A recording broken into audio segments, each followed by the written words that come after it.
Я вижу развитие, вот развитие во всем. И новые объекты, которые мы видели, да, основа сегодня экономики – это сельское хозяйство, это дает рабочие места, это дает, скажем так, нескончаемый источник и работы и доходов, потому что нефть и газ имеет свойство кончаться, а это то, что на всю оставшуюся жизнь. И то, что строятся дороги, в том числе в горах, создается инфраструктура, которая впоследствии будет использоваться для развития туристического бизнеса. И здесь, учитывая красоту этих гор и доступность, я думаю, здесь отбоя туристам не будет. И вот этот комплекс, который создан, вообще поражает воображение. Я говорю, на книгу рекордов Гиннесса вносить надо, потому что вот что может делать человеческая мысль, когда она принадлежит человеку, который созидательный. И то, что здесь создается, такой комплекс уникальный вообще.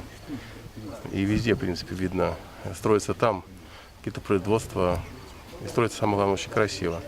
И дома очень красивые.